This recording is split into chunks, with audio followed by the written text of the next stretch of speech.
Hey friends, so improving our health is like assembling a puzzle. It's not just about our diet, although it's a huge part of it, but there are other pieces of the puzzle which are equally important. So today we're talking about sunshine.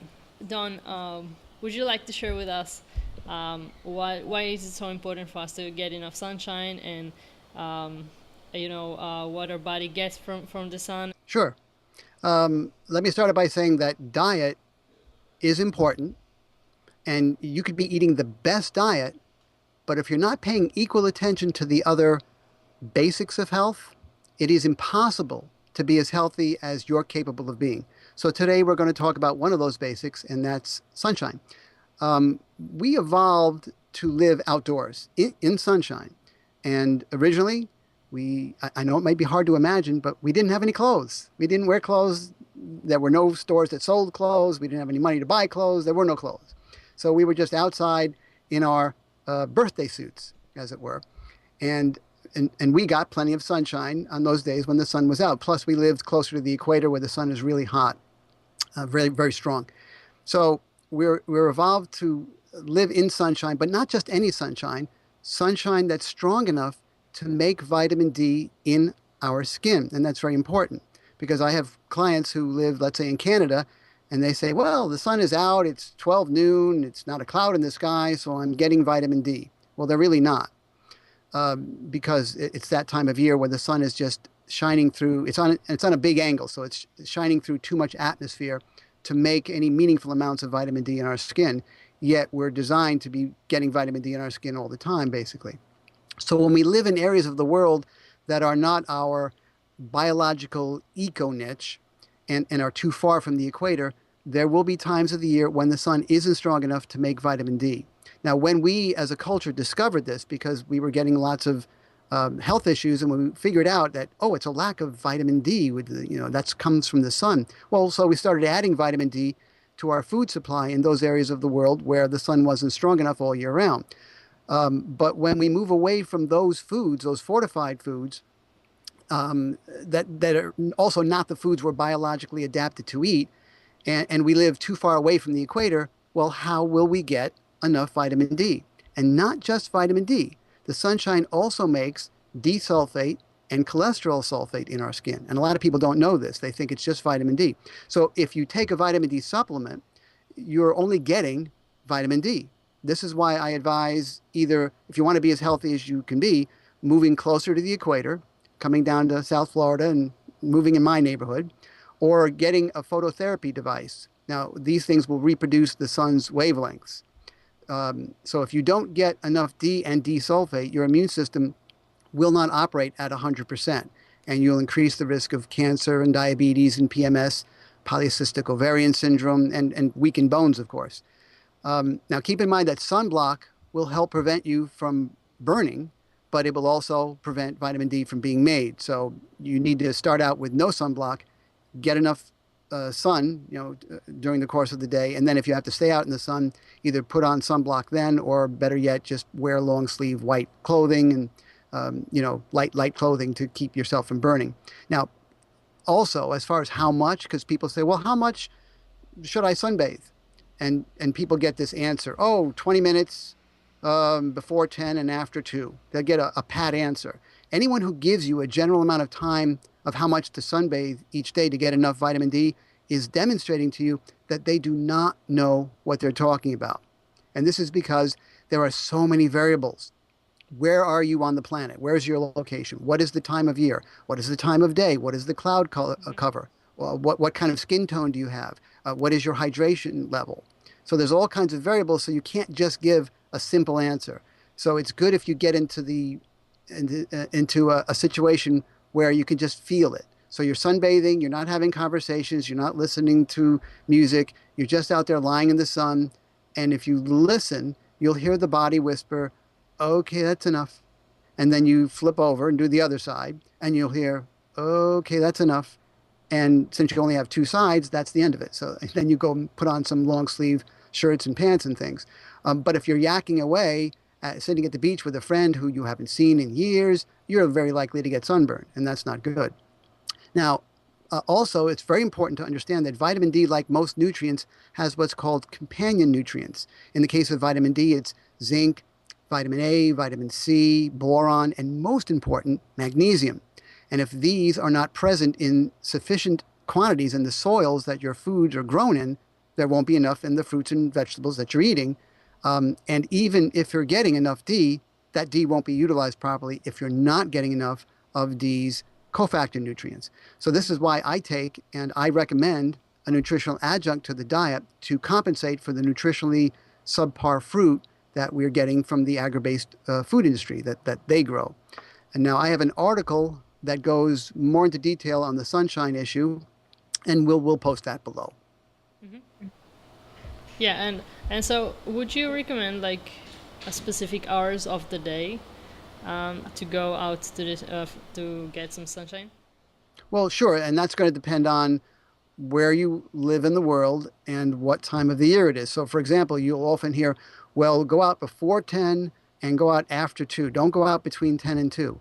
Well, for a lot of people, at certain times of the year, that's exactly when you want to go out between 10 and 2, the so-called hottest part of the day, because it's December in Canada, and between 10 and 2, at 12 noon, you might get some, depending. But in July, in a lot of parts of the world, yeah, you don't want to go out between 10 and 2 because you'll burn so quickly.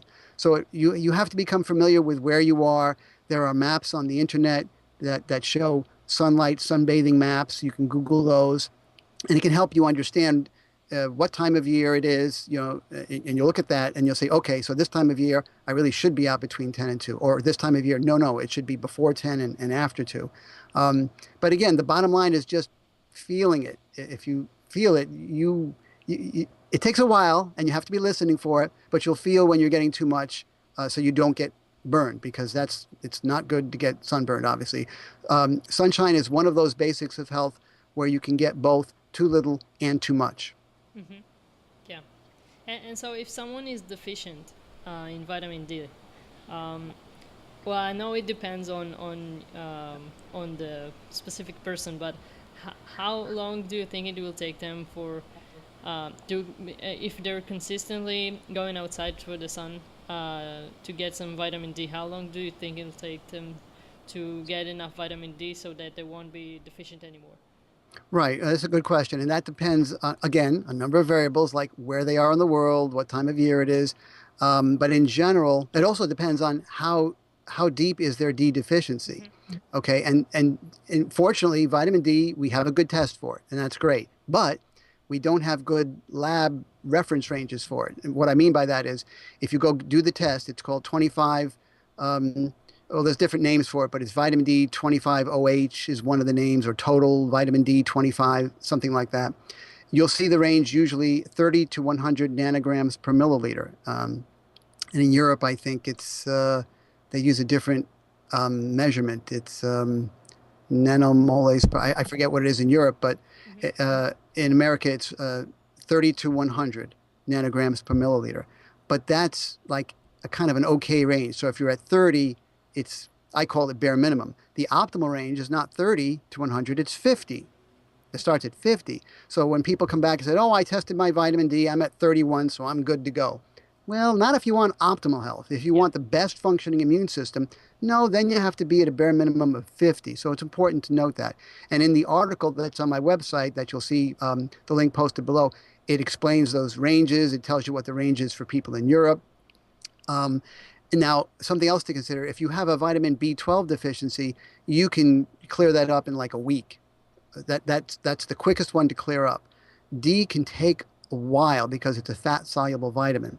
So it can take a while just from the sun to even during the summer and you're close to the equator, it can still take a while to bring a reading of 25. And I've had clients that have been as low as 12. And of course, they have symptoms at that point.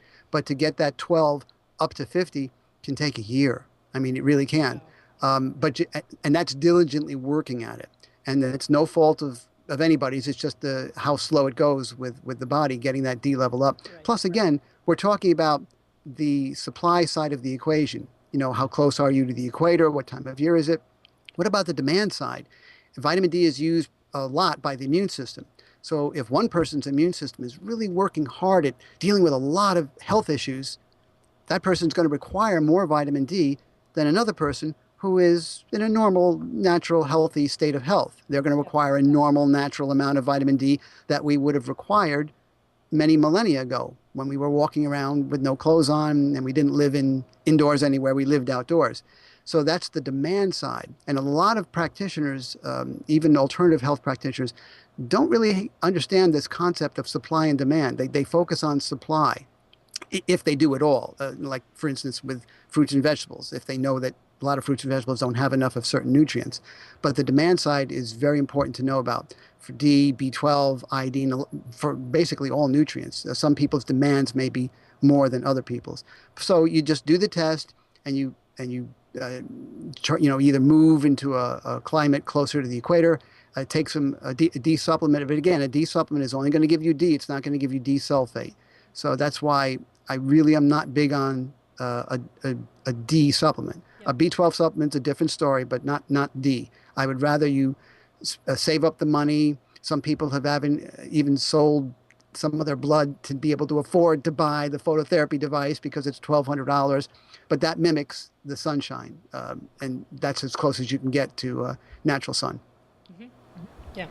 And I'm sure you've heard about sun gazing. What are your thoughts about this? Well, a lot of things we're very imaginative. Let's put it that way. Human beings are very imaginative. You have but to look at movies and the movie theaters and books and things. We have really great imaginations. And we sometimes think of things that there's some benefit to doing it, and some people are more susceptible or open to hearing, oh yeah, if you do this and you do that, oh yeah, okay, I'm going to do that, without really looking into it. So the sun gazing is not just staring up at the sun. You can only do it really for a few minutes just after sunrise or a few minutes before sunset. Hmm. And yeah, it certainly can be calming to do that, but you can stare at a tree in the same way for 5 or 10 minutes, and it'll be just as calming. I don't believe that it has any physiological positive effects on the body other than just the calm you down, positive effects from that stress management. So yeah, as a stress management thing, sure, go out there, and you can do it with your eyes closed too, any time of the day. That's the other thing I want to bring out. If you want to do sun gazing, you can do it anytime during the day. Just do it with your eyes closed, and I love it at 12 o'clock in the afternoon. I'm sunbathing and I'm staring up at the sun, but with my eyes closed, and it's very relaxing to do that. But as far as with your eyes open, I have found no credible evidence of there being any physiological benefit a few minutes before sunset or a few minutes after sunrise. Hmm. Yeah. Cool. Well, that's it for this topic. If you guys have any questions, leave them down below in the comment section. We'll see you in the next video.